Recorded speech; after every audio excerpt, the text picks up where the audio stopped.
Swayam Prabha. Digital India. Educated India.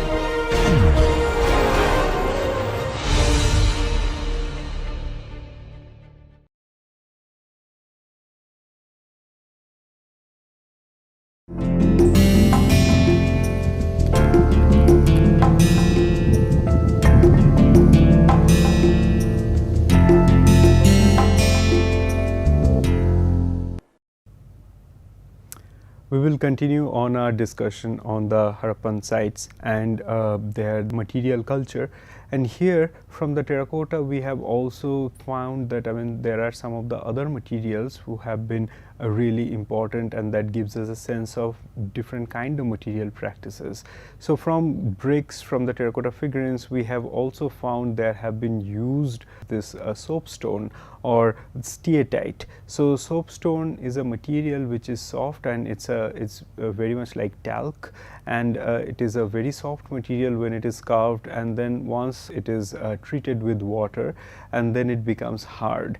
And it is also the material we have also found in some of the Hoysala temples in the much later time period. However, there are some of the soapstone sculptures that we find from the Harappan sites, from the Indus Valley sites, and those are the ones which are of high importance. So the one we have on screen, this is considered to be this priest king, and I will come into this into its iconography, but before that just a small thing about its process. So it has been considered that it is not just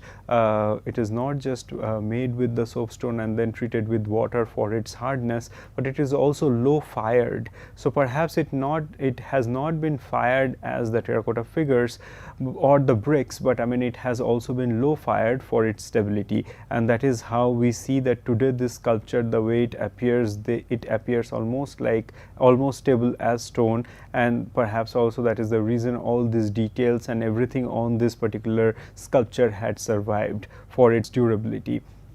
So what we see on this sculpture, it is a bust of a man. And in this particular sculpture, what we find that there is very individualistic characteristics, those are depicted in this figure. So for example, we have these wide cuts for this for the eyes, which might show that this particular figure has half closed eyes. So the half closed eyes, in the later times we will find that how that had also been part of the yogic practices, and that is also something that we find to be profusely used as part of the depiction of Hindu gods and goddesses, and that is how some of the connection had been made. Perhaps those are also some of the things why this figure is related to a priest. And so the half closed eyes, in brief, we can say that the half closed eyes in the Hindu and in the Buddhist depiction, we find that has much closer relationship with spirituality, and that is the reason the half closed eyes of this male figure had also been equated with perhaps a priest or someone who's a spiritual practitioner. Now, apart from those wide eyes that we find, half closed wide eyes, we also have a straight nose of this figure that also adds the individual characteristic, and then we have high cheekbones and then wide lips. So wide lips are something, those are considered to be part of the overall the population in this region, in the South Asia, as well as part of in Southeast Asia and in the Northern Africa and so on, where the wide lips are been prominent in many of the people. So it had been considered that whether that is a kind of connection that is made, or it is also something that was a choice by the people who had created these images.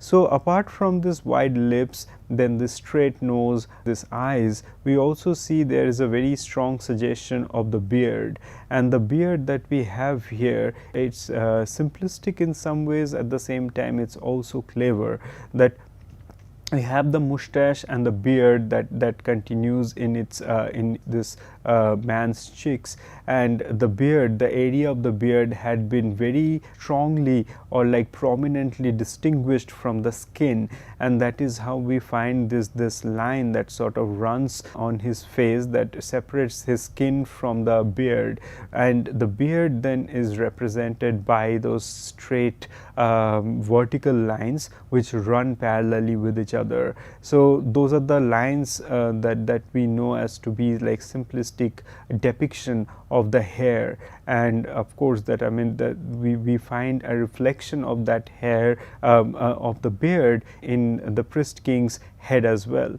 So in the head we find that he also has a headband, not a headdress but a headband, and that also perhaps held a jewel in its forehead. That is the reason there is this circular shape that that suggests perhaps there is something much more precious or prominent that had been featured in this particular in this ornament. And then the image from its back, or like the three-quarter view in the right side of the screen, we find that how this headband that we have in the front image that is been tied in the back. So all those details of its hair, of this person's hair, and then like this the hair which is parted in the middle, and then all the hairline that is that is suggested with this vertical parallel lines, very similar to that of the beard. And then what we have is this, how this headband is tied at the back of his head and the ribbons dangling behind his shoulder. So this is something that we find that this eye for precision, the eye for details, a tendency that we find in the bull, the bull seal that we have already studied earlier, and some of the other sculptures. So this also tells us that perhaps the craft specialization that had already been there were group of sculptors, there were group of artisans who were specialized in doing this kind of details, and they have left no detail in the whatever they are depicting. So those things are there, but at the same time we also find that there are much more simplistic depiction of the human bodies. For example, the terracotta figurines that we have studied, and their peculiarity in terms of how the vertical clay strips were put together for making them. So this kind of different attributes and characteristic features that we find in these images, they tell us about the breadth of the material culture in this region during the Indus Valley period, that is 2600 BC to 1900 BC, the matured phase. So apart from these details, what we also find is that we have this elaborate depiction of the fabric. So fabric is also another very important area for us to consider, that what we have here is this this priest king or this man, he has his one shoulder bare, and then his left shoulder is adorned with this piece of fabric which sort of covers his body. So in the image from the front, that only shows that part of this sculpted fabric, and the image from the back that shows that how it had it almost covers the entire part of his back. So what we also see in this fabric is that how the motifs that appear on the fabric, they appear to be three-petaled flowers or leaves. They have been repeated all along in this entire fabric. So it might also suggest that there had been the practices of doing repetitive motifs on the fabrics, and as I have already mentioned it earlier, that this region was very much active in interregional as well as the trade which is not really within this region, but outside of that, and both like intra and interregional trade was active in this region. So that suggests, and we also have found some of those textile fragments from Egypt which seems that those are the ones which were imported from the Harappan sites, that suggests that there had already been use of pigments on the fabric, and there might have been use of some kind of blocks or repetitive techniques of adorning textiles. So those are some of the things that also make us think that how fabric was also a diversified practice during this time. And since fabric was also the textile or fabric, that is also something that is very much part of this trade exchanges and cultural as well as economic currency, that's the reason perhaps the sculptor here had also made so much details of this fabric to adorn the body of this priest king. So if this material was of no importance, they might have not put so much importance in depicting all the details here. Now coming back to why this particular sculpture is considered to be a priest king.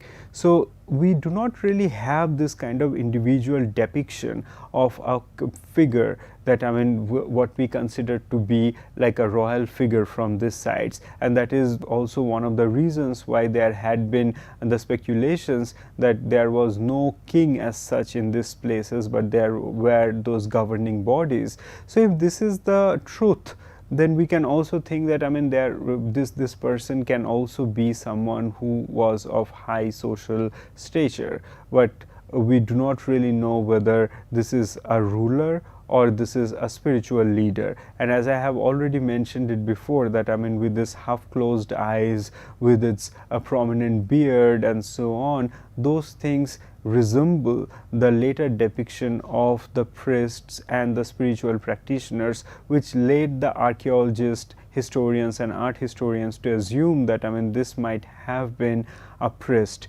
And since with its very prominent display of jewelry and this very intricately detailed fabric that sort of adorns its body, those also gives us a sense that perhaps this person was of high social stature, not as a priest but as a king or a ruler, and that is the reason this particular figure is considered to be somewhere in between a priest and a king. But it remains unresolved whether whether this figure is actually either of them or something else.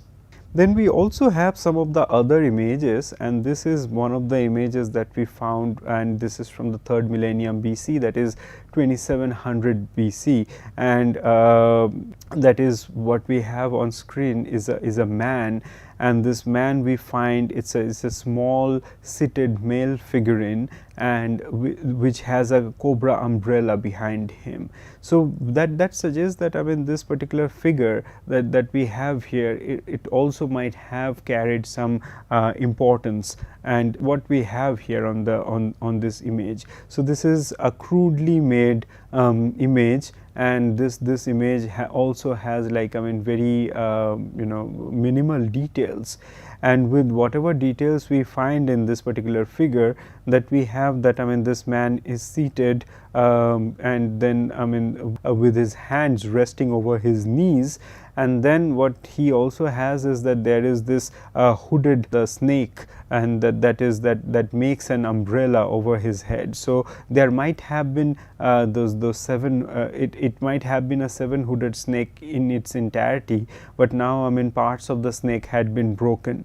However, when we see that there is a suggestion of this snake that is broken, and and which also creates a kind of canopy behind someone's head, that already gives a kind of supernatural connection to it, and it can be that this kind of snakes were imagined, and they were made as part of the royal seat, or the seat where the governing bodies would sit there for during their governance. So but it can also be a metaphoric representation. We do not know what kind of significance it held. However, the other details that we find in this figure, they are fairly simple. So for example, those additional clay strips perhaps been added for making the necklace on this figure, as well as the jewelry on its upper arm.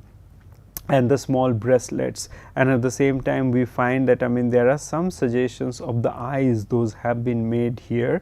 And for making the eyes, we see that grooves were created, and then the section where the eyes are made, so very minimal, but effective strokes, those are created there for suggesting that how the human eyes are there. And then there is also a suggestion of nose, and then just like one tiny suggestion of lip.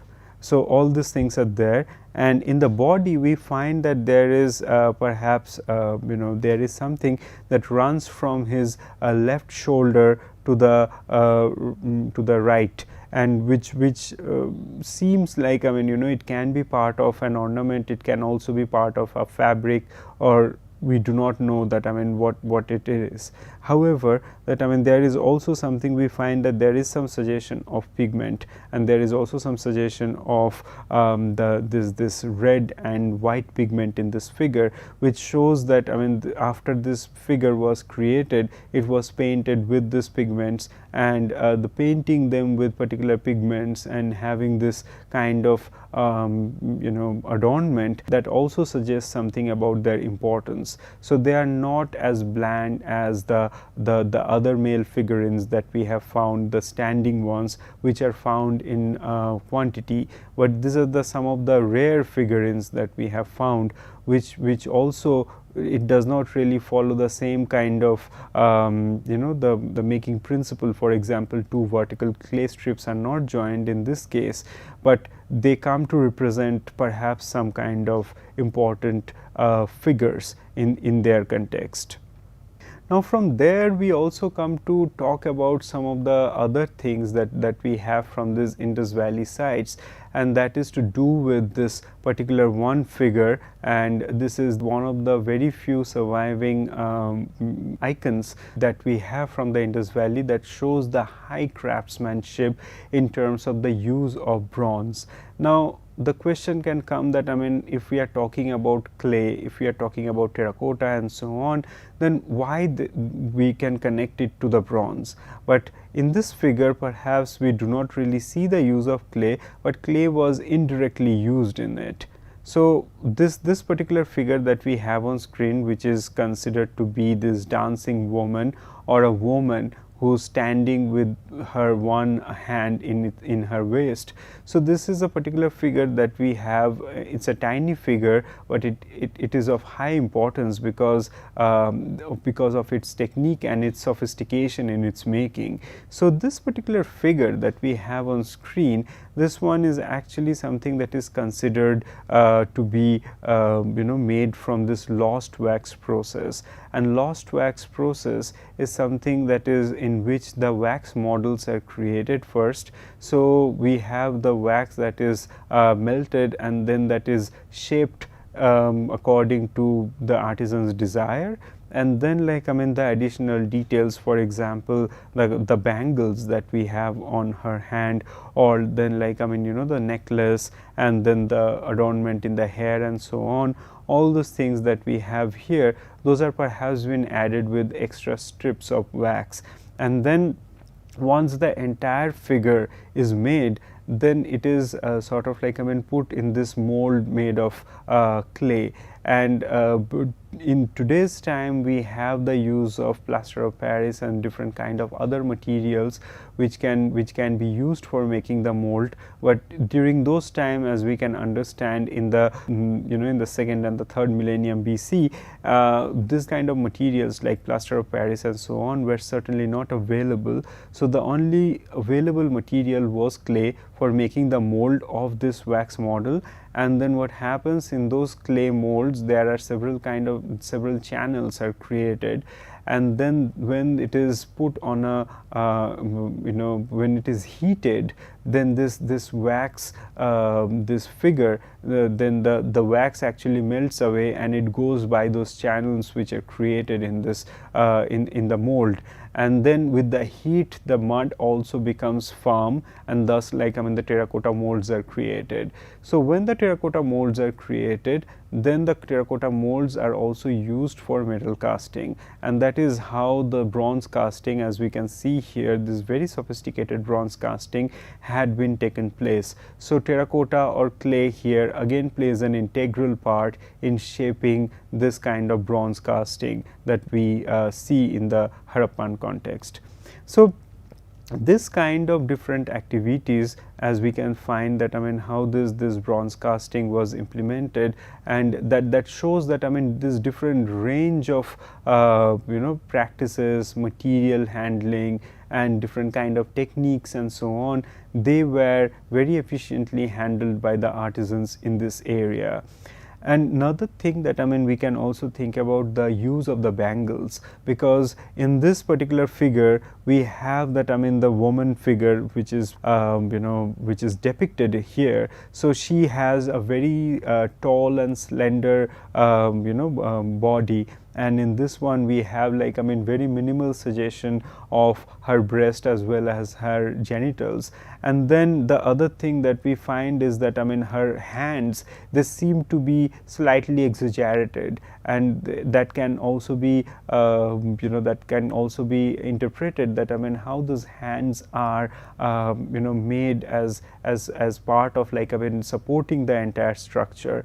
So that is perhaps the reason the hands are given much more prominence than the other parts of the body.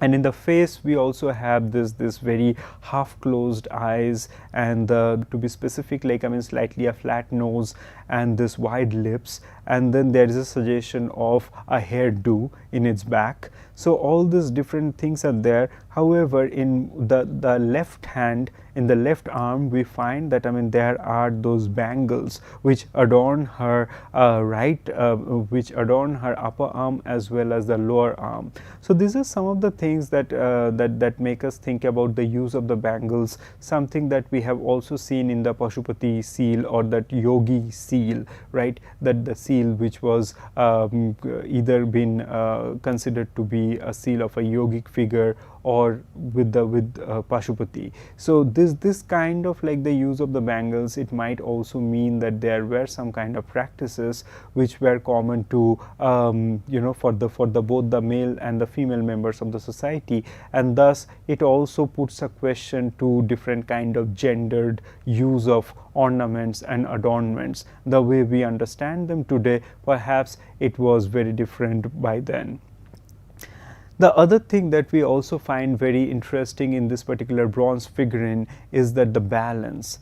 This figure is very carefully balanced, and that is something we find that the head of the figure is slightly raised. It's not looking straight, but it is slightly raised, and then as we can see that the right arm that supports her waist, and then the left arm sort of dangles over her thigh, and then her left leg is slightly raised, whereas her right leg is firmly placed on the ground, similar to the contrapposto pose that we find in the West in much later times.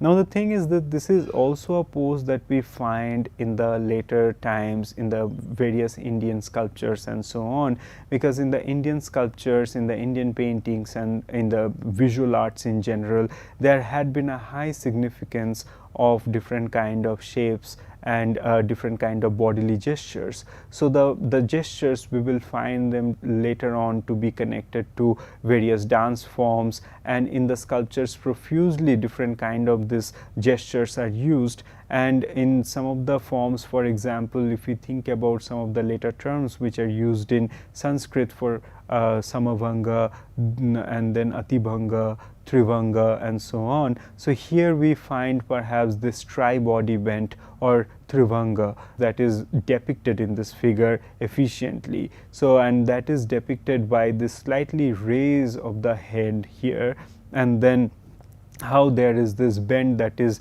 punctuated by the right arm supporting her waist, and then the left leg slightly raised. So there are those three bends in this entire body that had been created, and that is something that we consider to be part of this entire idea of this tri-body bent or Trivanga.